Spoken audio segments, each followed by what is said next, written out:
दोस्तों नमस्कार। स्वागत है हमारे YouTube channel Kaushambi teachers academy में। दोस्तों आज ये हिंदी पेडागॉजी की 8वीं क्लास है। इसके पहले की यदि आप क्लास ना देखे हों तो प्लेलिस्ट में जाएं और सारी क्लासेस देख लें। दोस्तों वीडियो शुरू करने से पहले ये बात कहना चाहूँगा, यदि आप हमारे चैनल पर नए हैं तो हमारे चैनल को सब्सक्राइब जरूर कर लें ताकि रोजाना की अपडेट आपको मिल सके। दोस्तों आइए आज की क्लास स्टार्ट करते हैं। दोस्तों आज की क्लास जो है हमारी है वो बहुभाषिकता पर आधारित है। यानी बहुभाषिकता होती क्या है, बहुभाषिकता बच्चों को हानिकारक होती है या लाभदायक होती है, इसके बारे में हम लोग चर्चा करेंगे। तो बहुभाषिकता पहले होता क्या है। दो या दो से अधिक भाषाओं को सहजता के साथ बोलने वाले छात्रों को या व्यक्तियों को बहुभाषी व्यक्ति कहा जाता है। अब भारत के परिप्रेक्ष्य में देखते हैं तो भारत एक बहुभाषी देश है। यहाँ 1600 से अधिक भाषाओं की पहचान की गई है जो 5 विभिन्न भाषा परिवारों के अंतर्गत आती है। किंतु दोस्तों केवल 47 भाषाएं ही स्कूलों के पठन पाठन के माध्यम के रूप में प्रयोग की जाती हैं और इनमें से केवल जो 22 भाषाएं हैं उनको ही संवैधानिक दर्जा प्राप्त है। उसके बाद देखते हैं बहुभाषिकता जो है, बहुभाषिकता हमेशा बच्चों को एक अच्छे रूप में कार्य करती है। बहुभाषिकता से बच्चों में लर्निंग में कोई बाधा नहीं उत्पन्न होती है। इसी बारे में सारे चैप्टर में कहा गया है कि क्या बहुभाषिकता बच्चों को हानिकारक पैदा करती है या बच्चों को बहुभाषिकता हानिकारक होती है। तो बहुभाषिकता जो है बच्चों को कभी भी हानिकारक नहीं होती है। तो दोस्तों आइए आज का क्लास स्टार्ट करते हैं। आज की क्लास में पहला क्वेश्चन दिया गया है बहुभाषिकता के बारे में। तो बहुभाषिकता क्या कह रहा है, इसमें ऑप्शन में देखते हैं। बहुभाषिकता भाषा नीति बनाने में बहुत बड़ी बाधा होती है। क्या बहुभाषिकता, या बच्चों की अस्मिता का निर्माण करती है बहुभाषिकता, या भाषा की कक्षा में अनेक प्रकार की समस्याएं उत्पन्न करती है बहुभाषिकता, या एक अत्यंत जटिल चुनौती है जिसका समाधान संभव नहीं है। ये बहुभाषिकता के बारे में कह रहा है। क्या ये बहुभाषिकता जो है बाधा उत्पन्न करती है या अस्मिता का निर्माण करती है, या भाषा की कक्षा में अनेक प्रकार की समस्याएं उत्पन्न करती है, या अत्यंत जटिल चुनौती होती है जिसका समाधान संभव नहीं होता। तो बहुभाषिकता क्या होती है दोस्तों, बहुभाषिकता जो है बच्चों के अस्मिता का निर्माण करती है। बड़ी बाधा नहीं हो सकती। बहुभाषिकता के द्वारा बालक अच्छे से सीखते हैं तो बाधा नहीं हो सकती है, चुनौती भी नहीं है, समस्या भी नहीं है। तो हमारा बहुभाषिकता क्या है, बच्चे की अस्मिता का निर्माण करती है। तो पहला का ऑप्शन दूसरा सही हो जाएगा। उसके बाद दूसरा ऑप्शन कह रहा है, दूसरा क्वेश्चन है हिंदी की कक्षा में प्रायः हिंदीतर भाषी बच्चे हिंदी सीखने में अनेक कठिनाइयों की सामना करते हैं क्योंकि क्या कह रहा है, हिंदी भाषा की कक्षा में प्रायः हिंदीतर भाषी बच्चे हिंदी सीखने में अनेक कठिनाइयों का सामना करते हैं क्योंकि हिंदीतर भाषी क्या होते हैं बच्चे हिंदीतर भाषी कौन से बच्चे होते हैं, जो हिंदी पहले उनकी मातृभाषा नहीं है, उनकी मातृभाषा हिंदी इंग्लिश या अन्य कोई लैंग्वेज होती है और उनके माध्यम से जब वो हिंदी सीखते हैं तो उनको कठिनाइयों का क्यों सामना करना पड़ता है। तो इसको ऑप्शन में देखते हैं। पहला ऑप्शन दिया गया है प्रायः हिंदीतर और उनकी मातृभाषा की संरचना में अंतर होता है, या वे मन लगाकर हिंदी नहीं सीखते हैं, या हिंदी सीखने के प्रति उनमें अरुचि उत्पन्न होती है, या हिंदी बहुत कठिन भाषा होती है। यानी हिंदीतर भाषी जो बालक होते हैं या पहले से हिंदी जो नहीं जानते हैं उनको हिंदी सीखने में क्या अनेक कठिनाइयों का क्यों सामना करना पड़ता है। तो दूसरे का ऑप्शन हमारा हो जाएगा पहला, प्रायः हिंदी और उनकी मातृभाषा की संरचना में अंतर होता है। अब मान लीजिए कोई बालक है वो उनकी मातृभाषा इंग्लिश है, अब वो हिंदी सीखेगा तो कुछ न कुछ कहीं ना कहीं थोड़ी बहुत परेशानी तो होगी ही। तो वही है, अनेक कठिनाइयों का सामना करना पड़ता है। क्यों, क्योंकि प्रायः हिंदी और उनकी मातृभाषा की संरचना में अंतर होता है। तो दूसरे का हमारा पहला ऑप्शन सही हो जाएगा। उसके बाद तीसरा क्वेश्चन कह रहा है त्रिभाषा सूत्र का उद्देश्य क्या होता है। त्रिभाषा सूत्र का उद्देश्य क्या होता है। तो तीसरा क्वेश्चन है। तीसरा क्वेश्चन में पहला ऑप्शन दिया गया है देश में बहुभाषी संवाद के परिवेश को बढ़ावा देना, या भिन्न सांस्कृतिक से परिचित करवाना, या विदेशी भाषा से परिचित करवाना, या उपरोक्त सभी। इसमें से क्या सही हो सकता है। त्रिभाषा सूत्र का क्या उद्देश्य होता है। तो त्रिभाषा सूत्र का उद्देश्य होता है देश में बहुभाषी संवाद के परिवेश को बढ़ावा देना, ये भी सही है। और दूसरा भी सही है, भिन्न संस्कृति से परिचित करवाना, ये भी सही है। तीसरा विदेशी भाषा से परिचित करवाना, ये भी सही है। तो हमारा इसमें से हो जाएगा उपरोक्त में से सभी ऑप्शन सही है। मातृभाषा सूत्र का यही उद्देश्य होता है कि बहुभाषी संवाद के परिवेश को बढ़ावा देना, संस्कृति से परिचित करवाना या और विदेशी भाषा से परिचित करवाना। तो हमारा तीसरे का चौथा ऑप्शन सही हो जाएगा। उसके बाद चौथा क्वेश्चन क्या कह रहा है? चौथा क्वेश्चन कह रहा है प्राथमिक स्तर पर बहुसांस्कृतिक पृष्ठभूमि वाली कक्षा में बच्चे लक्ष्य भाषा के परिवेश से भाषा अर्जित करते हुए क्या करते हैं? पहला ऑप्शन है लक्ष्य भाषा की अपनी भाषा से तुलना करते हैं, या दूसरा ऑप्शन है धीरे धीरे भाषा के रचनात्मक प्रयोग का अभ्यास करने लगते हैं, या तीसरा ऑप्शन है उसे शुद्ध अशुद्ध रूप में पहचानने लगते हैं, या व्याकरणिक नियमों की शुद्धता को परखते हैं। तो हमारा चौथा ऑप्शन में क्या कर रहा है? प्राथमिक स्तर पर बहुसांस्कृतिक पृष्ठभूमि वाले कक्षा में बच्चे लक्ष्य भाषा के परिवेश में भाषा अर्जित करते हैं। तो कौन सी भाषा, कैसी भाषा अर्जित करते हैं? तो भाषा जो है धीरे धीरे भाषा के रचनात्मक प्रयोग का अभ्यास करने लगते हैं। तो रचनात्मक एक tag word, positive tag word होता है, अभ्यास भी एक अच्छा कार्य होता है बच्चों में। तो जो धीरे धीरे भाषा के रचनात्मक प्रयोग का अभ्यास करने लगते हैं। तो चौथे का हमारा जो हो जाएगा दूसरा ऑप्शन सही हो जाएगा। कैसे? प्राथमिक स्तर पर बहुसांस्कृतिक पृष्ठभूमि वाली कक्षा में बच्चे लक्ष्य भाषा के परिवेश से भाषा अर्जित करते हुए धीरे धीरे भाषा के रचनात्मक प्रयोग का अभ्यास करने लगते हैं। तो चौथे का दूसरा ऑप्शन सही हो जाएगा। उसके बाद पांचवा क्वेश्चन क्या कह रहा है? मातृभाषा क्षेत्रीय भाषा का प्रयोग शिक्षा के सभी उच्च स्तरों तक जानकारी रहना चाहिए। क्यों?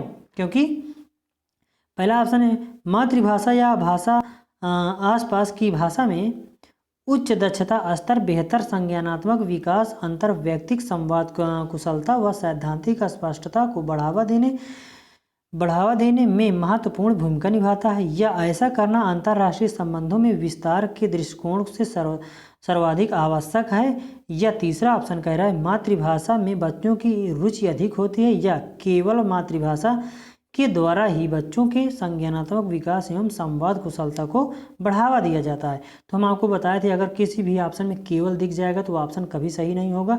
तो हमारा ये ऑप्शन गलत हो जाएगा। ये इसमें केवल टैग वर्ड दिख गया है तो ये ऑप्शन गलत हो जाएगा। तीनों में हम सबसे ब्रॉड और सबसे विस्तृत जो ऑप्शन होगा उसी को हम चूज कर लेते हैं।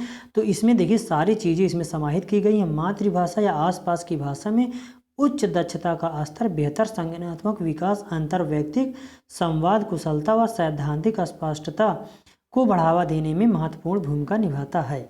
तो यही हमारा ऑप्शन सही हो जाएगा। तो पांचवा का हमारा ऑप्शन पहला सही हो जाएगा। क्या? मातृभाषा क्षेत्रीय भाषा का प्रयोग शिक्षा के सभी उच्च स्तरों तक जारी रहना चाहिए, क्योंकि मातृभाषा या आसपास की भाषा में उच्च दक्षता का स्तर, बेहतर संज्ञानात्मक विकास, अंतर्वैयक्तिक संवाद कुशलता व सैद्धांतिक स्पष्टता को बढ़ावा देने में महत्वपूर्ण भूमिका निभाता है। दोस्तों इतना लेंथी क्वेश्चन होता है, इसको बार बार पढ़ने से ही आपको आंसर मालूम पड़ता है। तो पांचवे का हमारा पहला ऑप्शन हो जाएगा। उसके बाद छठवां क्वेश्चन क्या कह रहा है? छठवां क्वेश्चन कह रहा है हिंदी भाषा की पाठ्यपुस्तक में लोकगीतों को शामिल करने का कौन सा उद्देश्य सबसे कम महत्वपूर्ण है? ऐसा जो कौन सा ऑप्शन है जो लोकगीतों के माध्यम से सबसे कम महत्वपूर्ण है, तो इसको हम देखते हैं।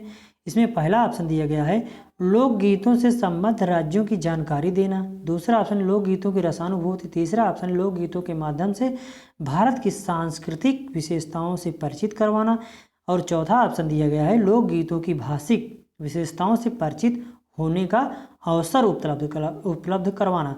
तो हम बोले हैं अवसर जो होता है पॉजिटिव टैग वर्ड होता है, तो ये हमारा 100% ऑप्शन सही हो जाएगा। किसके माध्यम से? लोकगीतों के माध्यम से जो है भाषिक विशेषताओं से परिचित करवाने का अवसर मिलता है। हाँ ये बात सही है। अगर लोकगीतों के माध्यम से आप सांस्कृतिक और भाषिक विशेषताओं के आप देने का अवसर दे रहे हैं तो ये 100% आपके लिए राइट हो जाएगा बच्चों के परिप्रेक्ष्य में। उसके बाद तीसरा ऑप्शन कह रहा है लोकगीतों के माध्यम से भारत की सांस्कृतिक विशेषताओं का परिचित करवाना। ये भी अच्छा होता है क्योंकि लोकगीत गा करके बच्चों को सुनाएंगे तो बच्चे जो है भारत की जो सांस्कृतिक विशेषताएं हैं उसके बारे में जानकारी प्राप्त करने के बच्चों को अवसर मिलेंगे। उसके बाद पहला ऑप्शन है लोकगीतों के संबंध राज्यों की जानकारी। लोकगीतों के माध्यम से भारत के कौन से राज्य कहाँ स्थित हैं, उन राज्यों की राजधानी क्या है, आप लोकगीत के माध्यम से उनको गा करके बच्चों को समझा सकते हैं। तो सबसे कम क्या महत्वपूर्ण है? लोकगीतों की रसानुभूति। ऐसा नहीं है कि लोकगीत आप सुना दिए, बच्चे उसकी मज़ा ले लिए, हंस लिए या उसको आनंद प्राप्त कर लिए, ये हमारा उद्देश्य नहीं होता है। ये उपयुक्त 1, 3 और 4 जो हैं ये लोकगीतों के सबसे ज़्यादा महत्वपूर्ण, लेकिन सबसे कम महत्वपूर्ण ये है कि लोकगीतों की रसानुभूति ये सबसे कम महत्वपूर्ण है। तो हमारा छठवें का ऑप्शन दूसरा सही हो जाएगा। उसके बाद सातवां क्वेश्चन कह रहा है एक बहुसांस्कृतिक पृष्ठभूमि वाली कक्षा में भाषा सीखने से संबंधित कौन सा विचार उचित है। तो कौन सा विचार उचित है, हम ऑप्शन पढ़ते हैं। व्याकरणिक नियमों का अधिक से अधिक प्रयोग करना चाहिए, या दूसरा ऑप्शन है समृद्ध भाषिक परिवेश का निर्माण किया जाना चाहिए, या तीसरा ऑप्शन है अधिक से अधिक पुस्तकों का निर्माण किया जाना चाहिए, या बालकों में भाषा सिखाने की क्षमता बलपूर्वक विकसित करनी चाहिए। तो इसमें हमारा देखिए सातवां क्वेश्चन है बहुसांस्कृतिक पृष्ठभूमि वाली कक्षा में भाषा सीखने से संबंधित कौन से विचार उचित है।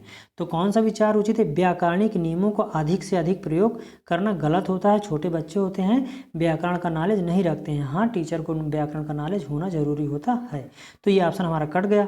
उसके बाद दूसरा ऑप्शन है समृद्ध भाषिक परिवेश, ये हिंदी पेडागॉजी में इम्पॉर्टेंट होता है। ये 100% इससे अगर ये लिखा रहता है तो वो 100% वो ऑप्शन सही माना जाता है। लेकिन हम और ऑप्शनों को देख लेते, अधिक से अधिक पुस्तकों का निर्माण करना चाहिए, तो पाठ्य पुस्तक से ज़्यादा बच्चे नहीं सीख पाते हैं, तो ये भी हमारा कट जाएगा। उसके बाद बालकों में भाषा सीखने की क्षमता बलपूर्वक, आप फोर्स नहीं कर सकते किसी भी चीज़ को सिखाने में बालक को। तो सारे ऑप्शन हमारे कट गए, लेकिन ऑप्शन हमारा कौन सा बचा है, ये ऑप्शन बचा है समृद्ध भाषिक परिवेश का निर्माण किया जाना चाहिए। किसमें बहुसांस्कृतिक पृष्ठभूमि वाली कक्षा में भाषा सीखने से संबंधित कौन सा विचार उचित है। तो कौन सा विचार उचित है, समृद्ध भाषिक परिवेश का निर्माण किया जाना चाहिए, इससे बालक अच्छे तरीके से सीखते हैं। तो सातवें का दूसरा ऑप्शन हमारा सही हो जाएगा। उसके बाद आठवां क्वेश्चन क्या है, आठवां क्वेश्चन कह रहा है मैं अपनी कक्षा में, यानी कोई एक टीचर कह रहा है मैं अपनी कक्षा में बहुभाषिकता को महत्व देती हूँ। कोई शिक्षिका है वो कह रही है मैं अपनी कक्षा में बहुभाषिकता को महत्व देती हूँ, इसलिए मैं क्या करती हूँ, भिन्न भिन्न भाषाओं की पुस्तकों का आदर करती हूँ। या दूसरा ऑप्शन है बच्चों की कई भाषाओं की कविताओं का गान करती हूँ। या तीसरा ऑप्शन है श्यामपट्ट पर हिंदी भाषा के शब्दों के अर्थ 2 भाषाओं में अवश्य लिखती हूँ। या चौथा ऑप्शन है सभी बच्चों की अपनी मातृभाषा में कहानी सुनने की आज़ादी देती हूँ। तो सबसे ज़्यादा एप्रोप्रिएट, सबसे ज़्यादा अच्छा ऑप्शन बहुभाषिकता के दृष्टि से कौन हो जाएगा। तो एक शिक्षिका है जो कहती है मैं अपनी कक्षा में बहुभाषिकता को महत्व देती हूँ, इसलिए मैं क्या कर सकती हूँ या इसलिए मैं करती हूँ। ये चौथा ऑप्शन देखिए सभी बच्चों को अपनी मातृभाषा में कहानी सुनने का अवसर देती हूँ। तो आठवें का हमारा चौथा राइट हो जाएगा। क्यों, जब बच्चे बहुभाषिक कक्षा वाले बच्चे अपनी अपनी भाषा में बोलने सुनने समझने के अवसर जब बच्चों को मिलेंगे तो अपने अपनी भाषा अपने अपनी मातृभाषा में बच्चे बोलेंगे तो एक दूसरे के ज्ञान का आदान प्रदान होगा, जिससे बालक अच्छे तरीके से सीख सकेंगे। तो आठवें का हमारा चौथा सही हो जाएगा। उसके बाद ऊपर के तीनों रॉन्ग हो जाएंगे। तो आठवें का हमारा चौथा ऑप्शन सही है। उसके बाद नौवां क्या कह रहा है, नौवां कह रहा है कहानी कविता गीतों और नाटकों के माध्यम से बच्चे क्या करते हैं, इसको हमको पता लगाना है। तो कहानी कविता गीतों और नाटकों के माध्यम से बालक जो है केवल मूल्यों का अर्जन करते हैं, या केवल अपनी तर्क शक्ति का विकास करते हैं, या अपनी सांस्कृतिक धरोहर से जुड़ते हैं, या केवल मनोरंजन प्राप्त करते हैं। तो आप कहानी कविता गीतों और नाटकों के माध्यम से बालक जो होते हैं अपनी सांस्कृतिक धरोहर से जुड़ते हैं। कहानी कविता के माध्यम से अपने भारत की संस्कृति क्या थी, उसका कैसा पहले का आज से 100 साल पहले कैसे रहन सहन था, उसके बारे में आप बता सकते हैं, उसके बारे में बालकों को संबंधित करके आप उनको सिखा सकते हैं। और हम अगर टैग वर्ड के हिसाब से देखते हैं तो केवल जो होता है निगेटिव टैग वर्ड होता है। तो केवल इसमें भी है, केवल चौथे ऑप्शन में भी है, केवल दूसरे ऑप्शन में भी है। तो ये भी गलत हो गया, ये भी गलत हो गया, ये भी गलत हो गया। तो ऑप्शन हमारा तीसरा बचता है। तो ये तीसरा ऑप्शन हमारा 9वें का सही हो जाएगा। तो देखिए टैग वर्ड से कितना आसानी से दोस्तों आप आंसर को पकड़ सकते हैं। केवल आप काट दिए, अपना तीसरा ऑप्शन हमारा सही हो गया।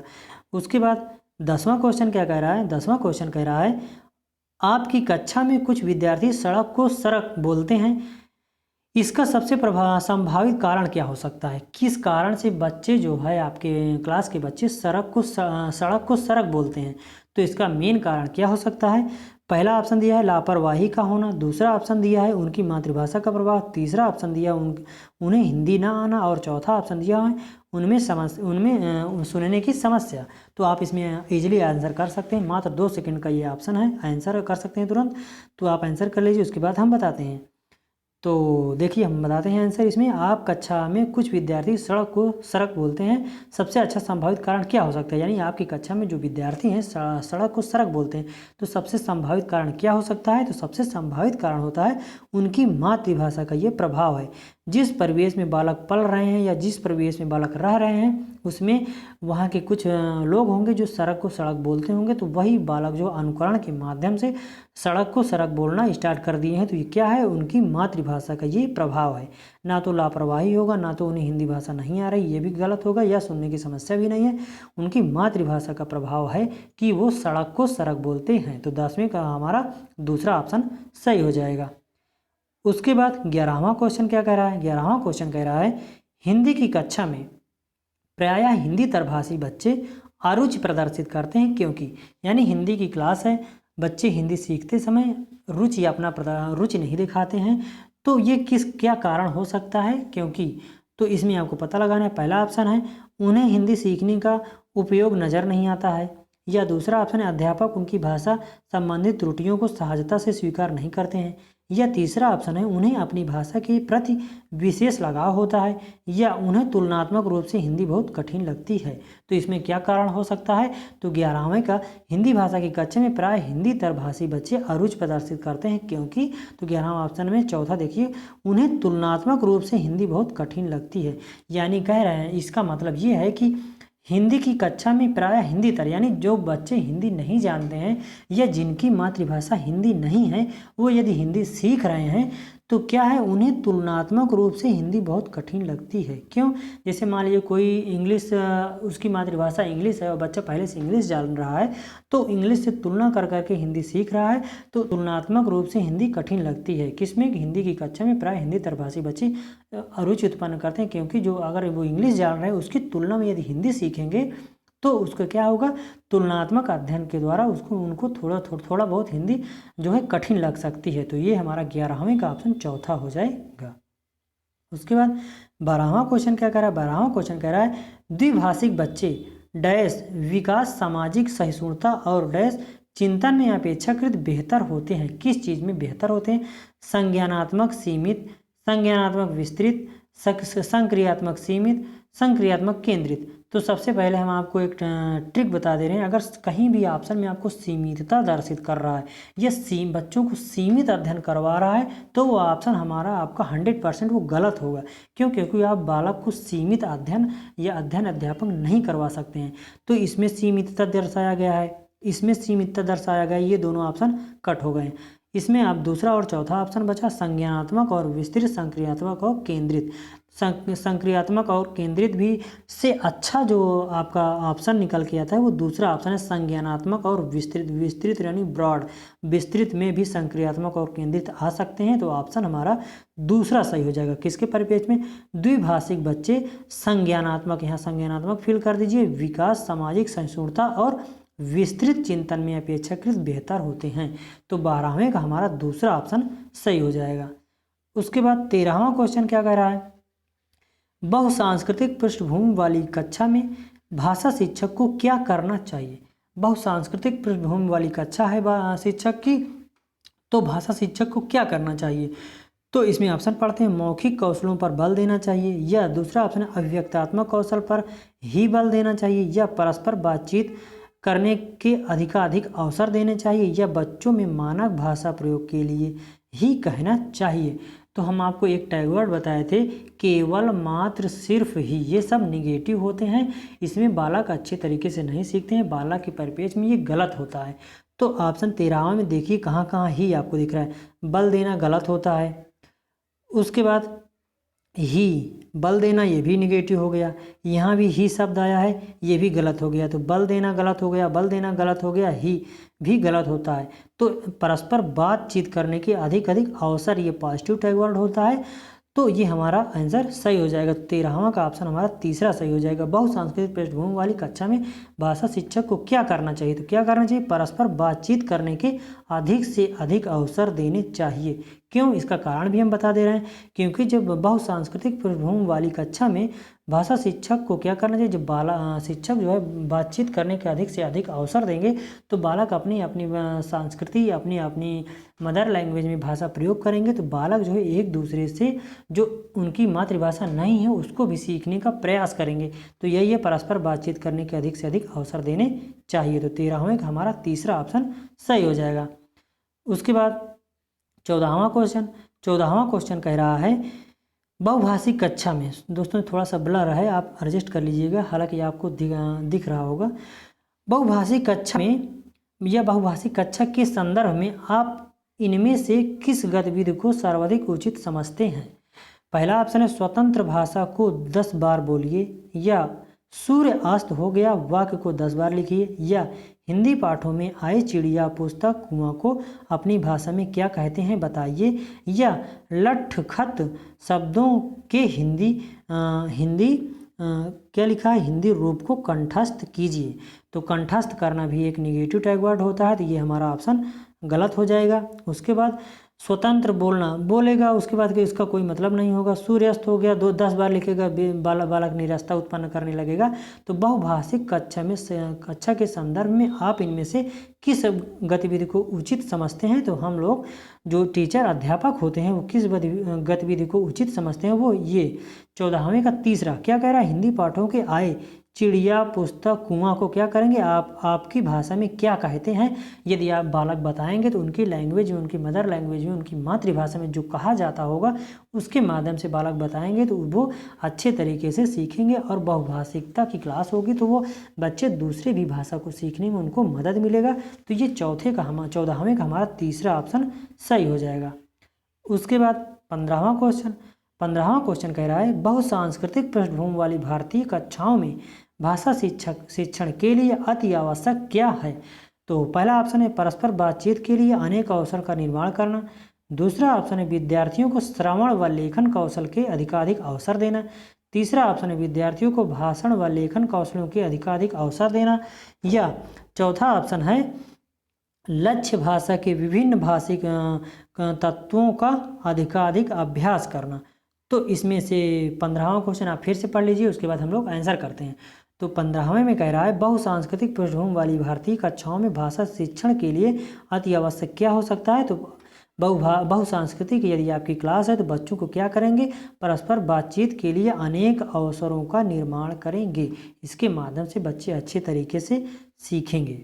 बाकी और आपको सारे ऑप्शन सही लग सकते हैं, लेकिन सबसे अप्रोप्रिएट, सबसे ज़्यादा अच्छा ऑप्शन यही है कि बहुसांस्कृतिक पृष्ठभूमि है और बहुभाषिकता आप अध्ययन करवाना चाह रहे हैं तो परस्पर बातचीत करने के लिए अनेक अवसर बच्चों को आप उपलब्ध करवाएंगे। तो 15वें का पहला ऑप्शन सही हो जाएगा। फिर दोस्तों आइए यहाँ देखते हैं विगत वर्षों में पूछे गए प्रश्न। तो आप अनुमान भी लगा सकते हैं कि ऐसे क्वेश्चन आते हैं कि हम ऐसे ही पढ़ रहे हैं, तो आप इसमें अनुमान लगा सकते हैं। तो देखिए 16वां क्वेश्चन कह रहा है, क्या कह रहा है? एक भाषा शिक्षक के रूप में सबसे बड़ी चुनौती क्या होती है? ये सीटेट जून 2011 में आया हुआ क्वेश्चन है। तो इसमें क्या हो सकता है? बहुभाषिक कक्षा के शिक्षण के लिए उचित रणनीतियाँ तय करना, या बच्चों को भाषा सीखने के महत्व को परिचित करवाना, या बच्चों की भाषा को संचार साधनों के प्रभाव से मुक्त करना, या चौथा ऑप्शन है भाषा संसाधनों का अभाव से। तो किसके माध्यम से एक भाषा शिक्षक के रूप में सबसे बड़ी किस चीज़ की सबसे बड़ी चुनौती होती है भाषा शिक्षक को? तो 16वें में बहुभाषिक कक्षा के शिक्षण के लिए उचित रणनीतियां तय करना शिक्षक को एक चुनौती होती है। वो कैसी रणनीति बनाए जिसके माध्यम से सभी बहुभाषिक जो बच्चे बैठे हुए हैं क्लासरूम में वो अच्छे तरीके से सीख सकें। उस रणनीति को बनाने में भाषा शिक्षक को क्या होती है? एक चुनौती होती है। तो हमारा क्या हो जाएगा?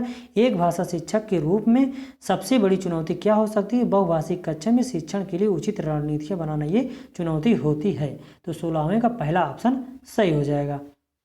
उसके बाद 17वां क्वेश्चन कह रहा है एक बहुसांस्कृतिक कक्षा में आप भाषा शिक्षक के रूप में किस बात को अधिक महत्व देंगे?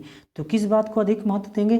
पहला ऑप्शन है बच्चों की भाषा प्रयोग के अधिक से अधिक अवसर प्रदान करेंगे, या पाठ्य पुस्तक के प्रत्येक पाठ को भली भांति समझना, या बच्चों को व्याकरण सिखाना, या स्वयं शुद्ध भाषा का प्रयोग करना। तो इसमें से क्या सही हो जाएगा? तो इसमें से जैसे देखिए, बच्चों को व्याकरण सिखाना प्राथमिक बच्चों के लिए गलत होता है। अगर यही जूनियर में आ जाता तो ये सही हो सकता था, लेकिन प्राथमिक विद्यालय में बच्चे जो है व्याकरण बच्चों को नहीं सिखाया जाता। भाषा स्वयं शुद्ध प्रयोग भी आपका रॉन्ग हो जाएगा। तो सबसे ज़्यादा अच्छा ऑप्शन जो होता है ये, हम टैगवर्ड के हिसाब से भी बताए थे, अधिक से अधिक यदि आप बच्चों को अवसर दे रहे हैं। देखिए इसी सेम टू सेम क्वेश्चन को हम पिछले कोई नंबर था क्वेश्चन का, उसमें हम सॉल्व कर चुके हैं। तो बहुसांस्कृतिक कक्षा में आप एक भाषा शिक्षक के रूप में किस बात को अधिक महत्व देंगे? तो किस बात को अधिक महत्व देंगे? बच्चों को भाषा प्रयोग के अधिक से अधिक अवसर उपलब्ध करवाएंगे। अवसर एक पॉजिटिव टैगवर्ड होता है। बाकी ये तीनों रॉन्ग है, यही हमारा आंसर हो जाएगा। 17वें का पहला ऑप्शन सही हो जाएगा। उसके बाद 18वां क्वेश्चन कह रहा है एक बहुभाषिक कक्षा में आप किसे सबसे कम महत्व देंगे? यानी सबसे कम महत्व तो सबको दे सकते हैं, लेकिन सबसे कम महत्व क्या होगा? कम किस में सबसे कम महत्व देंगे? आप ऑप्शन पढ़ते हैं तो पता चलेगा। बच्चों को सिखाना कि दो भाषाओं के मध्य विद्यमान समानता व अंतर का विश्लेषण कैसे किया जाता है, या विभिन्न प्रकार का बाल साहित्य, या कक्षा में विभिन्न प्रकार की सामग्री से समृद्ध वातावरण, या कक्षा में बहुभाषिकता और बहुसांस्कृतिक संदर्भों के प्रति संवेदनशीलता। तो इसमें हमारा सबसे ज़्यादा अच्छा ऑप्शन जो सबसे कम जिसको हम महत्व देंगे ये इसमें बच्चों को सिखाना कि वो दो भाषाओं के मध्य विद्यमान समानता व अंतर का विश्लेषण कैसे किया जाता है। बच्चे छोटे हैं, वह भाषिकता का विश्लेषण नहीं करते हैं, तो यही सबसे कम महत्वपूर्ण होता है। बाकी नीचे के तीनों बाल साहित्य पढ़वाना, या समृद्ध वातावरण उपलब्ध कराना, या बहुसांस्कृतिक संदर्भों में संवेदनशील करवाना, ये सब चीज़ बहुत अच्छा चीज़ होता है, लेकिन ये सबसे कम महत्वपूर्ण है। ये बच्चों को सिखाना कि दो भाषाओं के मध्य विद्यमान समानता का विश्लेषण करना। छोटे बच्चे विश्लेषण कर ही नहीं सकते हैं। तो 18वां का सबसे कम महत्वपूर्ण यही है, पहला ऑप्शन सही हो जाएगा। उसके बाद 19वां क्वेश्चन कह रहा है बहुभाषिक एवं बहुसांस्कृतिक कक्षा में, ये सीटेट नवंबर 2012 में आया हुआ क्वेश्चन है। तो 19वां क्वेश्चन, बहुभाषिक एवं बहुसांस्कृतिक कक्षा में बच्चों की मातृभाषा को समुचित सम्मान स्थान देते हुए मानक भाषा से भी परिचित करवाना चाहिए, या बच्चों को केवल मानक भाषा के रूप में प्रयोग करने के लिए पुरस्कृत करना चाहिए। ये केवल निगेटिव टैगवर्ड है, तो ये ऑप्शन हमारा गलत हो जाएगा। उसके बाद अगला है, ये तीसरा ऑप्शन है बच्चों की मातृभाषा से ही सदैव निगेटिव टैगवर्ड होता है, तो ये भी गलत हो जाएगा। बच्चों की मातृभाषा का प्रयोग वर्जित होना चाहिए, ये भी गलत है कि मातृभाषा का प्रयोग वर्जित यानी बंद होना चाहिए, तो ये बात गलत है। तो ये भी गलत। उसके बाद इसमें केवल आपको दिख गया है, तो ये भी गलत। तो ऑप्शन हमारा ये केवल दिख गया, ये भी गलत। तो ऑप्शन हमारा 19वें का पहला ऑप्शन सही हो जाएगा। तो पहला ऑप्शन क्या करें? बच्चों की मातृभाषा को समुचित सम्मान देते हुए उन्हें मानक भाषा से भी परिचित करवाना चाहिए। मानक भाषा वो भाषा होती है, जैसे बालक हिंदी जान रहा है, उसके माध्यम से जब हिंदी के माध्यम से जब इंग्लिश या अन्य कोई भाषा जानने का प्रयास करता है, वो मानक भाषा कहलाती है। तो बहुसांस्कृतिक एवं बहुभाषिक एवं बहुसांस्कृतिक कक्षा में बच्चों की मातृभाषा को समुचित सम्मान देते हुए उसे मानक भाषा से भी परिचित करवाना चाहिए। तो 19वें का हमारा ऑप्शन नंबर 1 सही हो जाएगा। उसके बाद 20वां क्वेश्चन कह रहा है घर की भाषा और विद्यालय में पढ़ाई जाने वाली भाषा सदैव टकराहट से गुजरती है, सदैव समान होती है, समान हो सकती है, या सदैव अलग हो सकती है। तो हम टैगवर्ड के माध्यम से इसको बहुत आसानी से 2 सेकंड में आंसर कर सकते हैं। तो टैगवर्ड देखिए, आप टैगवर्ड के माध्यम से आंसर कर सकते हैं। क्या सदैव एक निगेटिव टैगवर्ड होता है, तो सदैव वाला काट दीजिए। सदैव अलग होती है, सदैव दिया है, गलत कर दीजिए। सदैव समान होती है, ये गलत कर दीजिए। तो ऑप्शन हमारा जो बचा वही राइट आंसर। कितना तुरंत आंसर आ गया। तो अगर इसको हम ऐसे ही देखते हैं तो घर की भाषा और विद्यालय में पढ़ाई जाने वाली भाषा जो होती है समान हो सकती है, यानी हिंदी भाषा जो घर में बोल रहे हैं बच्चे, हिंदी भाषा अगर वहाँ पढ़ रहे हैं तो समान हो सकती है, लेकिन सदैव समान नहीं हो सकती। सदैव ये भी निगेटिव, ये भी निगेटिव, ये भी निगेटिव, तो ये बात गलत है। ये 20वें का हमारा तीसरा ऑप्शन सही हो जाएगा। उसके बाद 21वां क्वेश्चन क्या कह रहा है? 21वां क्वेश्चन कह रहा है हमारी कक्षाओं में बच्चे भिन्न भिन्न भाषिक पृष्ठभूमि से आते हैं, अतः हमें क्या करना चाहिए? उनकी भाषाओं को भी कक्षा में सम्मान देना चाहिए, या उनकी भाषाओं को सीखना सभी शिक्षार्थियों के लिए अनिवार्य है, या भाषा की पाठ्य पुस्तक में उनकी सभी भाषाओं शब्द वाक्य होना अनिवार्य है, या उनकी सभी भाषाओं की जानकारी शिक्षक के लिए अनिवार्य होती है। तो इसमें कहा क्या गया है, हमारी कक्षाओं में बच्चे भिन्न भिन्न भाषिक पृष्ठभूमि से आते हैं, ये सही बात है। अतः हमको क्या करना चाहिए, अतः हमको उनकी भाषाओं को भी सम्मान देना अनिवार्य होता है। देखिए सीटेट फरवरी 2014 में आया हुआ सेम टू सेम क्वेश्चन है। तो क्या करना चाहिए, यदि बहुभाषिक पृष्ठभूमि से बालक आते हैं, भिन्न भिन्न जो भाषिक पृष्ठभूमि से बालक आते हैं, या इसको बहुभाषिक भी बोल सकते हैं, अगर आते हैं तो उनकी भाषाओं को सम्मान देना अनिवार्य होता है। 21वें का हमारा पहला ऑप्शन सही हो जाएगा। उसके बाद 22वां क्वेश्चन, बच्चे प्रारंभ से ही क्या होते हैं, एक भाषिक होते हैं, द्विभाषिक होते हैं, बहुभाषिक होते हैं, या भाषा में कमज़ोर होते हैं। तो बच्चे जो है प्रारंभ से ही बहुभाषिक होते हैं, अनेक भाषाओं बच्चे थोड़ी थोड़ी अनेक भाषाओं को जानते रहते हैं, बच्चे प्रारंभ से ही बहुभाषिक होते हैं। तो 22वां का हमारा तीसरा ऑप्शन सही हो जाएगा। उसके बाद 23वां क्वेश्चन कह रहा है, प्राथमिक स्तर पर बच्चे की घर की भाषा को अपनी कक्षा में स्थान देना आवश्यक है, क्योंकि घर की भाषा, प्राथमिक स्तर पर बच्चों की घर की भाषा को अपनी कक्षा में सम्मान देना आवश्यक है, क्योंकि घर की भाषा क्या होती है, सरल होती है, बच्चे ने अभी पूर्णता नहीं सीखी है, या बच्चे की भाषा ही पूंजी होती है, या मानक स्वरूप के लिए होती है। तो प्राथमिक स्तर पर जो घर की भाषा होती है दोस्तों, वो बच्चे की भाषा ही पूंजी होती है, वही तो सीख करके बच्चा विद्यालय आता है, तो वो भाषा ही पूंजी होती है। तो 23वां का हमारा तीसरा ऑप्शन सही हो जाएगा। उसके बाद 24वां क्वेश्चन कह रहा है, भाषा शिक्षण को डैश संदर्भ में रख कर देखने की आवश्यकता है, किस संदर्भ में रख कर देखने की आवश्यकता है, तो 24वां बहुभाषिकता में रख कर देखने की आवश्यकता होती है। तो भाषा शिक्षक को बहुभाषिक संदर्भ में रख कर देखने की आवश्यकता होती है। उसके बाद 25वां क्वेश्चन कह रहा है, दूसरी भाषा में दूसरी कक्षा में पढ़ने वाला रोहित हिंदी की कक्षा में अपनी मातृभाषा से बात करता है, आप क्या करेंगे, तो आप क्या करेंगे, तो उसकी भाषा को समझने की कोशिश करेंगे, यही हमारा राइट आंसर हो जाएगा। बाकी तीनों आप डांटेंगे, डांट नहीं सकते हैं, अनदेखा नहीं कर सकते हैं, बाकी बच्चों को उनकी भाषा सीखने के लिए भी नहीं कह सकते हैं, जोर नहीं दे सकते हैं, लेकिन उसकी भाषा को समझने की आप कोशिश करेंगे कि वो बच्चा बोल क्या रहा है, उसके माध्यम से उसी की लैंग्वेज में उसको समझाने का आप प्रयास करेंगे। तो 25वें का हमारा ऑप्शन नंबर 1 हो जाएगा। तो दोस्तों आज यहीं तक करते हैं। हमारा वीडियो पसंद आ रहा हो, हमारी क्लास पसंद आ रही हो, तो हमारे चैनल को लाइक और सब्सक्राइब कर लीजिए, ताकि रोजाना अपडेट आपको मिल सके। दोस्तों आज तक यहीं करते हैं, इसके बाद अगला हम लोग कल करेंगे। थैंक्स टू ऑल, जय हिंद।